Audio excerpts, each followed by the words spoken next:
TV. Thank you for being such a good friend. Now at 10, Workers Over Billionaires, a nationwide effort for change taking place in multiple cities, including Aiken. A look at the event straight ahead. And new rules on South Carolina roads, what you need to know about the changes as your news at 10 starts now. Live from Television Park, this is WJBF, News Channel 6 at 10 on MeTV.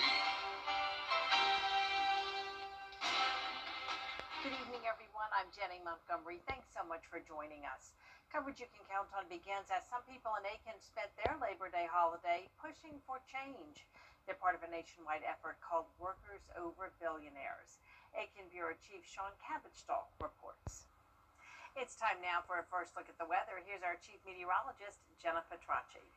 Well, it was a nice, dry Labor Day for us, and the rest of tonight will be dry as well. You can see on Live Viper 6 that we're not dealing with any rain nearby, and we have mostly clear skies. Our Terry Lambert Hyundai Skyview cam also showing calm winds as our American flag is no longer blowing here over at Augusta Regional Airport. So look at the difference a year makes. Last year for Labor Day, we made it to a high of 95 degrees, very typical summertime day. Today felt more so like early fall with a high of only 82 and a crisp morning. We were down to 61, and it's going to be even cooler tomorrow morning. So be sure the kids bundle up with a light jacket when headed back to school after the long weekend. We're at 66 already at Allendale, 68 in Evans, Bamberg, you're at 69. Augusta's all the way down to 64, and Wrightsville, you're still at the 70-degree mark. Dew points are rather low in the 50s, so we have this dry air in place thanks to a northeast wind. Earlier it was pretty breezy, but now those winds are only up to around 3 miles per hour, and by tomorrow morning we'll have a light northeast wind up to around 5 miles per hour. As temperatures will dip down to around 59 degrees in some spots. It will be nice and warm in the afternoon, 85 with mostly sunny skies. Wednesday looks fantastic as well. Then some isolated storms could be possible on Thursday. I'll have more details coming up, but back to you, Jenny. All right, Jenna, thank you.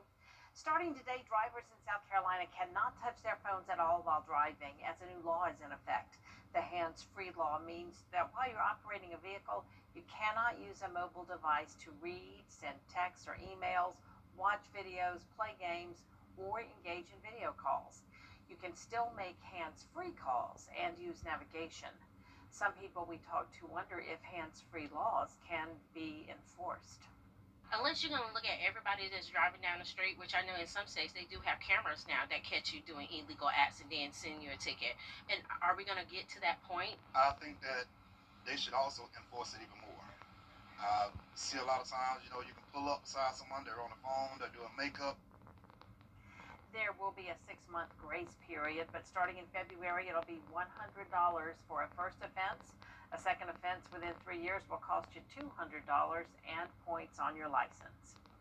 In Columbia County, commissioners will meet tomorrow to discuss a proposed data center. The plan would put the facility near Club Car and the Amazon Fulfillment Center. People are raising concerns at town halls about property values, taxes, and water quality. If they are pulling water from the river, what does that do to all of the downstream users? But if they're pulling water from the aquifer, most of the people that live in the Appling area have wells. We have heard a lot of feedback and concern from our constituents, and it's very understandable. We have concern, and this is a huge project for Columbia County that has to be fully vetted and fully considered, and that takes time. I just want to be crystal clear that we will not compromise, risk, or gamble the water table or the electric grid to pull this project off. Tomorrow's meeting is at 6 p.m. in the Evans Government Center auditorium. Also tomorrow, Augusta leaders could make a decision on a few pending items for the city. Tomorrow on Jenny, September is Ovarian Cancer Awareness Month. It's also a time to think about gynecological cancers in general. Did you know there's a support group for women in the greater Augusta area?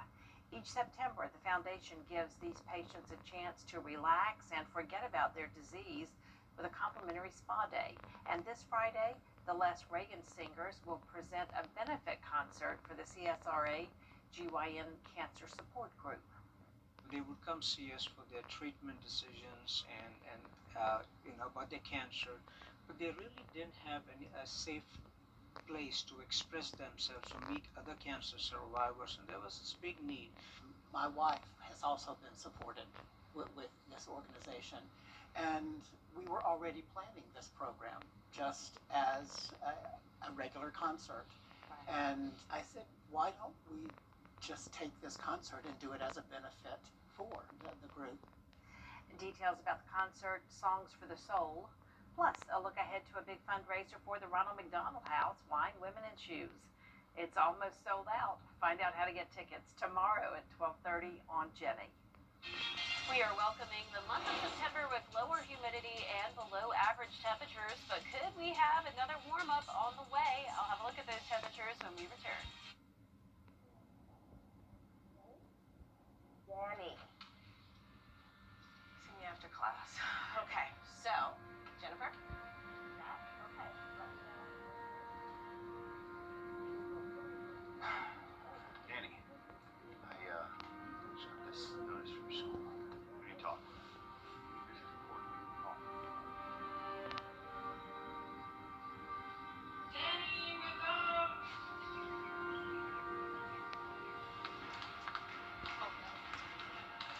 Danny! Class.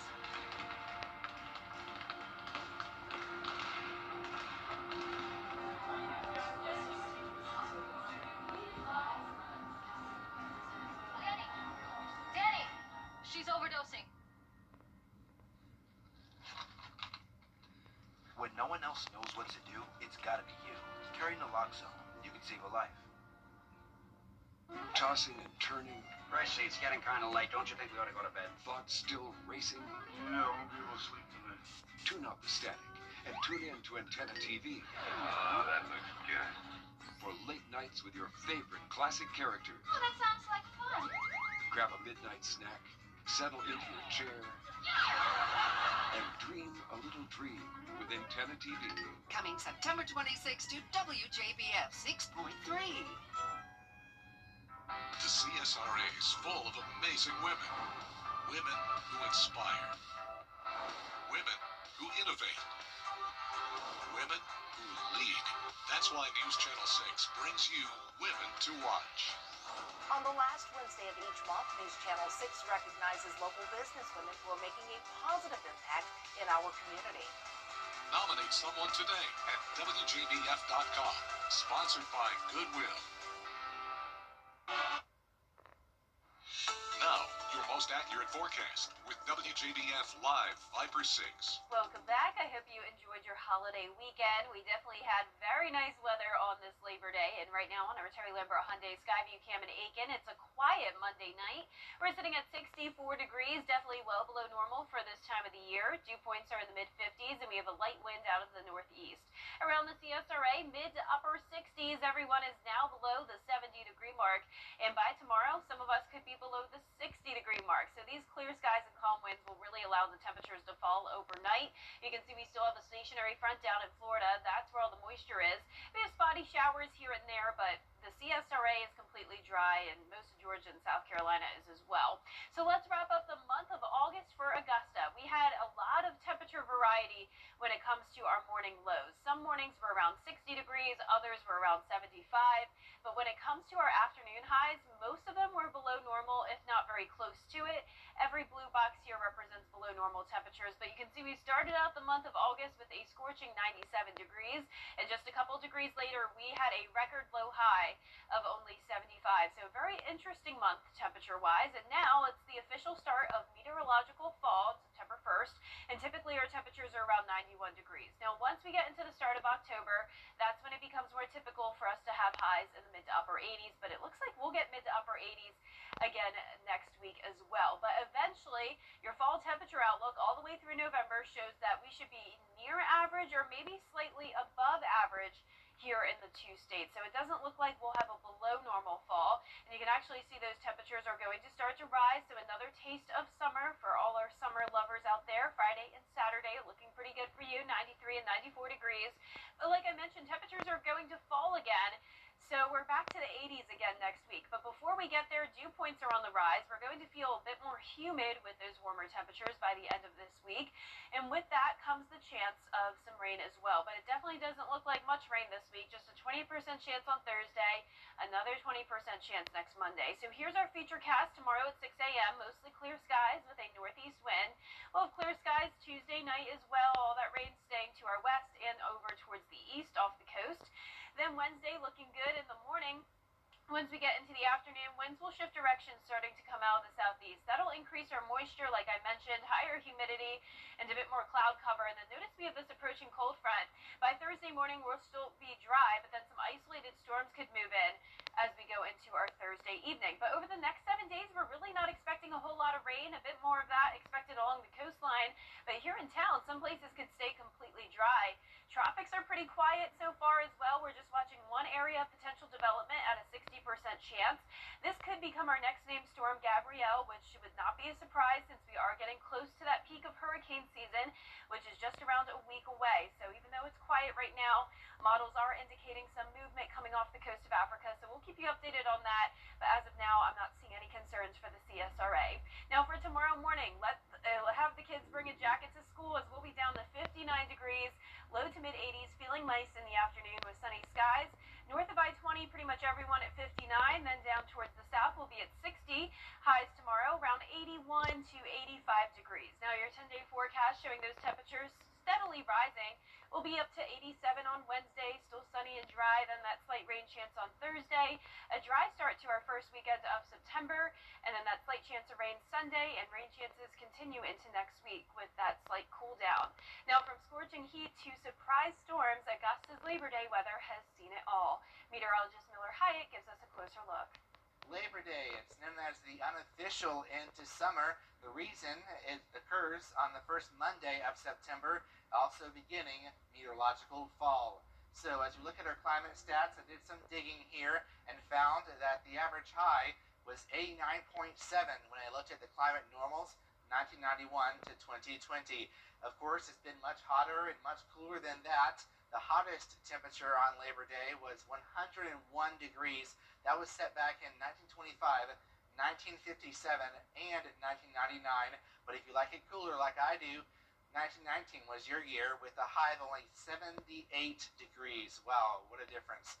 So precipitation, really we don't see a lot of rainfall on any given Labor Day.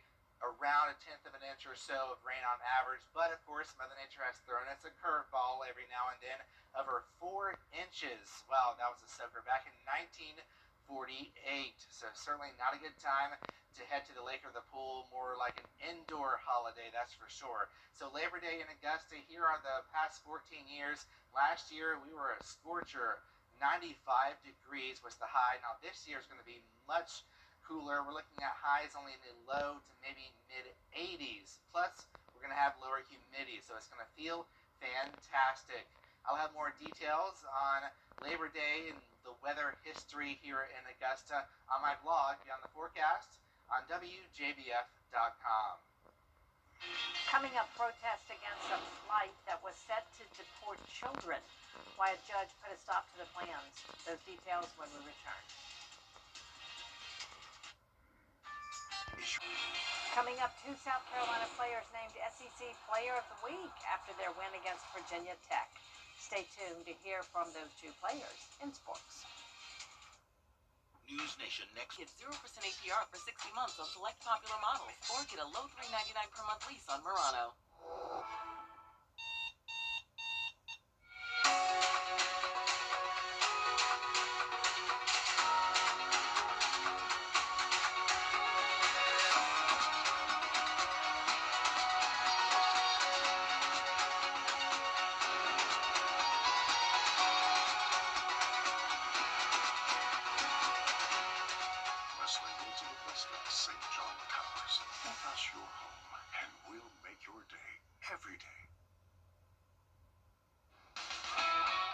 WJBF sports coverage you can count on. Well, high schools may have the day off due to Labor Day, but football Friday night, week 4, features some key matchups in Georgia and South Carolina. Starting out in Georgia, Thompson hosting Grovetown. Both teams coming off big wins last week. The Bulldogs edged out ARC 50-42, while the Warriors got a statement 42-7 win against Evans. Now the Musketeers will look to get their first win on the season against Westside, with the Patriots coming off the bye week. And Columbia County, Lakeside hosts Evans, with two programs seeking their first victory of the season. In South Carolina, the undefeated North Augusta Yellow Jackets travel to face South Aiken. We'll of course have plenty more matchups and highlights on Football Friday night. Well, in college, the South Carolina Gamecocks coming off their 24-11 victory over Virginia Tech in the Aflac Kickoff Classic. USC linebacker Fred Johnson and Vakari Swain were named the SEC Players of the Week. Johnson totaled a game-high 10 tackles and intercepted a pass in the end zone. Swain on special teams opened up the fourth quarter with an 80-yard punt return for a touchdown to give South Carolina a 2-score lead. With them saying that we lost a lot of players and just questioning what we had on defense, I feel like they found out today for sure. Yeah, it's not the old team.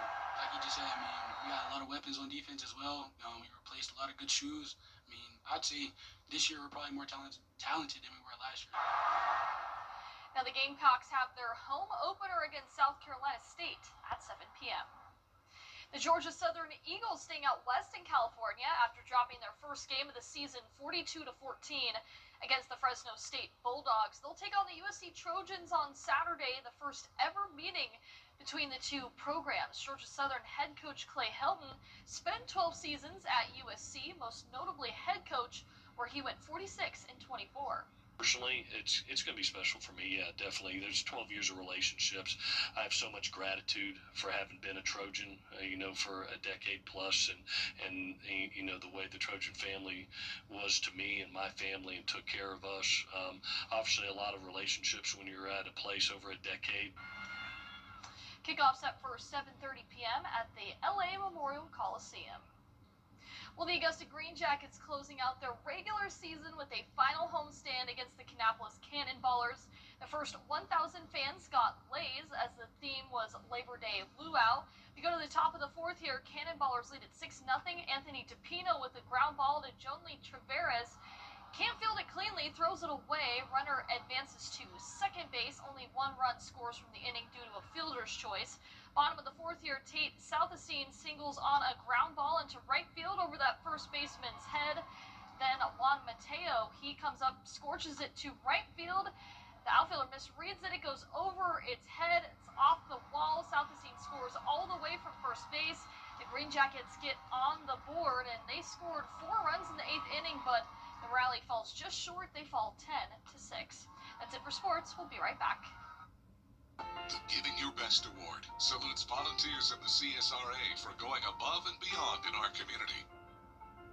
The Giving Your Best partners congratulate our latest winner, Janine Owens. Over the last decade, she's fostered some 90 children and adopted 6 of them. She also founded the support group Safe in the 7. Giving Your Best is brought to you by Science Co., Piedmont Augusta, Security Federal Bank, and News Channel 6.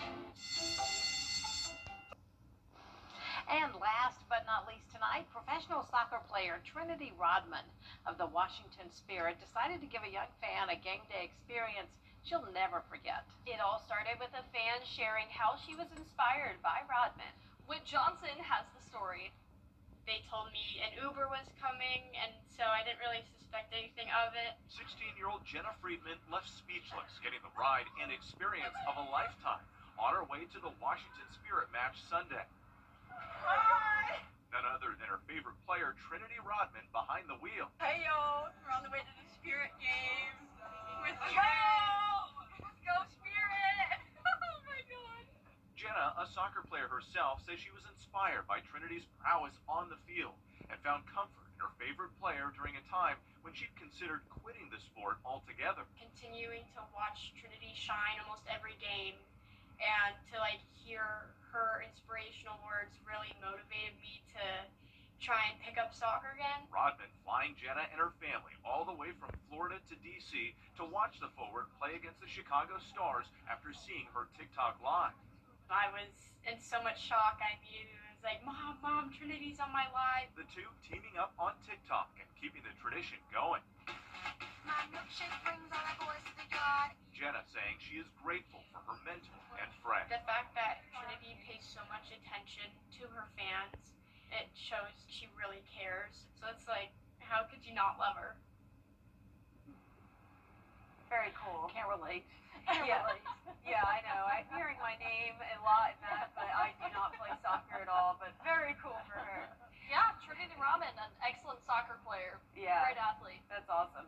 Well, our 10-day forecast is showing some pretty awesome weather over the next couple of days. We're going to stay in the mid to upper 80s for now, but a little bit of summer heat again this weekend. 93 on Friday, 94 on Saturday, mostly dry days. Next week, our temperatures will fall again, and we'll see a slight chance of rain each day. The news continues at the top of the hour on News Channel 6 at 11. And Hogan's Heroes is next here on WTV. Have a great night.